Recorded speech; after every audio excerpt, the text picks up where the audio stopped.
Welcome to தஸ்பீரா vlog. இன்றைக்கி நம்மளோட சேனலில் என்ன வீடியோ பார்க்க போகிறோன்னு பார்த்தீங்கன்னா ஒரு குருமா ரெசிபி தான் பார்க்க போகிறோம். இந்த ஒரு குருமா போதும் உங்களுக்கு சப்பாத்தி, இட்லி, தோசை, பூரி, ரைஸ் எல்லாருக்கூடயும் ரொம்பவே சூப்பராக மேட்ச் ஆகும். கண்டிப்பாக ட்ரை பண்ணி பாருங்கள். இதுக்கு வந்து சிக்கன் குருமா தான் இது. ஆனால் பெருசாக சிக்கன்லாம் தேவையில்ல, ஒரு 4-5 பீஸ் இருந்தால் கூடவே போதும். ஃபஸ்ட்டு ஒரு 100 கிராம் அளவுக்கு சின்ன வெங்காயமும் உங்களுக்கு காரத்துக்குனா ஒரு 4 மிளகா வந்து போட்டு அது கூட போட்டு ஃபஸ்ட்டு மிக்சியில் அடித்து எடுத்துருங்க. நான் பார்த்திங்கன்னா ஒரு 5 பீஸ் தான் சிக்கன் எடுத்துருக்கேன். இது கூட நீங்கள் உருளைக்கிழங்கு கூட சேர்த்துக்கலாம். எப்படி சேர்ந்து பார்க்கலாம் வாங்க. ஃபஸ்ட்டு ஒரு குக்கரில் தேவையான அளவு ரீஃபண்ட் ஆயில் ஊற்றிக்கோங்க. ஆயில் நல்லா ஹீட் ஆனதுக்கப்புறம் பார்த்திங்கன்னா 2 பட்டை, ஒரு 2 கிராம்பு சேர்த்துக்கோங்க. அந்த ஒரு பட்டையும் கிராம்பும் வெடிச்சதுக்கப்புறம் ஒரு பெரிய வெங்காயம் நறுக்கி வச்சுருக்கேன், அதையும் போட்டு நல்லா பொன்னிறமாக செவக்கிற வரையும் வதக்கி எடுத்துருங்க. இதுக்கப்புறம் பார்த்திங்கன்னா நம்ம ஏற்கனவே அரைச்சி வச்சோம்ல வெங்காயம் பச்சை மிளகா பேஸ்ட்டு, அதையும் இது கூட சேர்த்துக்கலாம். நல்லா எண்ணெயிலே ஃபுல்லாக வதக்கிடுங்க. இது நல்லா வதங்கினதுக்கப்புறம் பார்த்திங்கன்னா கொஞ்சம் மல்லி இலையும் புதினாவும் சேர்த்துருக்கேன். இதையும் போட்டு நல்லா வதக்கி எடுத்துக்கோங்க.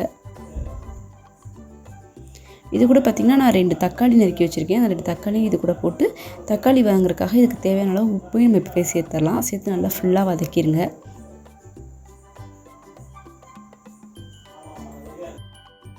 இப்போ பார்த்திங்கன்னா இது கூட பார்த்து ஒரு ஸ்பூன் இஞ்சி பூண்டு பேஸ்ட்டு சேர்த்துக்கலாம்.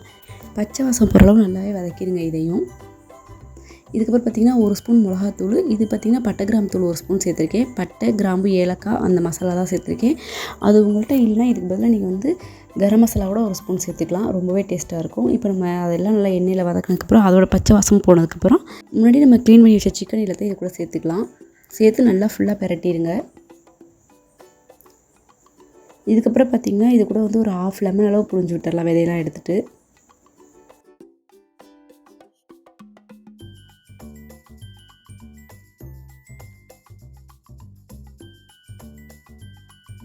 இதையும் நல்லா எல்லா பக்கமும் ஒன்றா மிக்ஸ் பண்ணிவிட்டு ஒரு 2 நிமிஷம் கழித்து ஒரு பாக்கெட் அளவுக்கிட்ட தயிர் சேர்த்துக்கலாம். ஒரு பாக்கெட் அல்லது 3/4 பாக்கெட் நீங்கள் கறி எவ்வளோ சேர்க்குறீங்களோ அதுக்கு தக்கன சேர்த்துக்கோங்க. இதையும் ஃபுல்லாக மிக்ஸ் பண்ணிட்டு ஒரு 5 நிமிஷம் அப்படியே விட்டுருங்க. சிக்கனில் இருந்து தண்ணி கொஞ்சம் விட்டு வரும். தண்ணி விட்டதுக்கப்புறம் இந்த மாதிரி எண்ணெய் பிரிஞ்சு வந்துடும். அதுக்கப்புறம் நமக்கு தேவையான அளவு தண்ணி விடுங்க. நான் வந்து ஒரு செம்பு தண்ணி ஊற்றிருக்கேன். ஊற்றி அது கூட பார்த்திங்கன்னா நான் உருளைக்கிழங்கு சேர்த்துருக்கேன். தோல்லாம் சீச்சிட்டு ஒரு உருளைக்கிழங்கு கட் பண்ணி சேர்த்துருக்கேன். இது கூட இதுக்கப்புறம் ஒரு விசில் அல்லது 2 விசில் வச்சு அப்படி தம்மில் வச்சுருங்க 10 நிமிஷம். இப்போ பார்த்திங்கன்னா நல்லாவே சிக்கன், உருளைக்கிழங்கு எல்லாமே நல்லா வெந்துருச்சு. இதுக்கப்புறம் என்ன பண்ணு பார்த்திங்கன்னா ஒரு 5-6 முந்திரி எடுத்திருக்கேன் நான். 1/2 மூடி தேங்காய் எடுத்துக்கோங்க. இது ரெண்டையும் நல்லா மிக்ஸி ஜாரில் சேர்த்து நல்லா நைஸாக அரைச்சிருங்க, குறக்கறப்பு இல்லாமல். இப்போ இந்த நம்ம ஏற்கனவே கறி குருமா கோச்சிட்ருக்கு இல்லையா, அது கூட இந்த பேஸ்ட்டையும் சேர்த்து ஒரு 10 நிமிஷம் கோச்சா போதும். ரொம்பவே சூப்பரான குருமா ரெடி ஆயிரும்.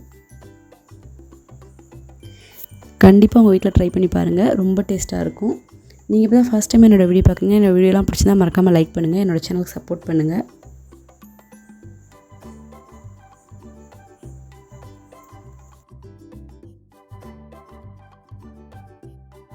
தேங்க்யூ ஃபார் வாட்சிங்.